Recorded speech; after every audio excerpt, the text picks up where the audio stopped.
Today we're going to do New Orleans bread pudding, once again using the pressure cooker, which of course, because of the amount of time that it takes, so little, we get to enjoy dessert even sooner.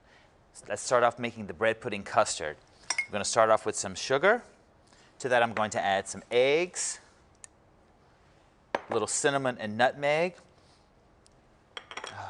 There we go, cinnamon and nutmeg. Give it a real good whisk.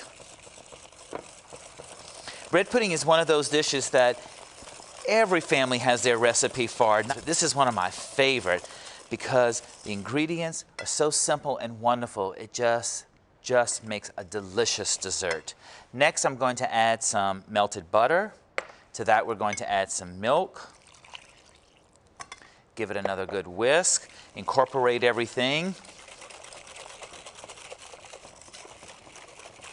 Some roasted pecans. Once again, the pecans are roasted so that we get all, let's see, we've got some more in there. There we go. The pecans are roasted so that we extract some of the oils from them and give us a nice toasty taste. We've got some raisins. There we go. And the most important thing, of course, in bread pudding is the bread. And this is just some day-old bread that we've used, some French bread that we've cubed. But one thing that's really important to remember is that you want to oven dry or toast the bread. You don't want to burn it, but you want to toast it. And what happens with that is that the bread will absorb more of the custard. Okay, and now for the last bit of flavor, I'm going to add the vanilla extract. Got to have a little bit of vanilla. I'm going to mix everything, incorporate that wonderful rich custard into that bread, and I'm going to let this soak for about 30 minutes. Okay, while the bread pudding is soaking in the custard, I'm going to talk a little bit about the different kinds of pans that you can use or bowls in the pressure cooker. It's just like it's wonderful not only for desserts and savory foods, you can also use a variety of different bowls.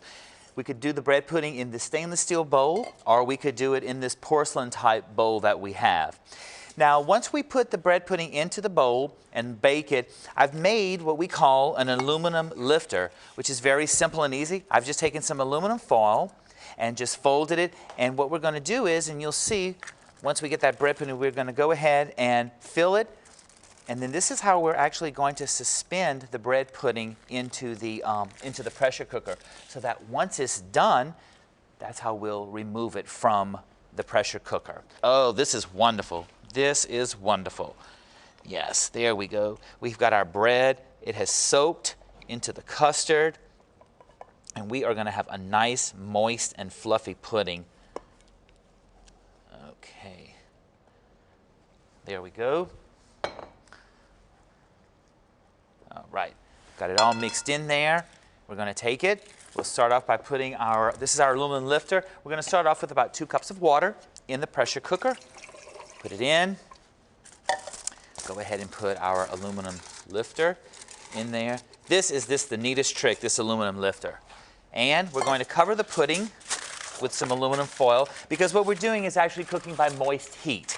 And so your typical or traditional puddings are always cooked over moist heat.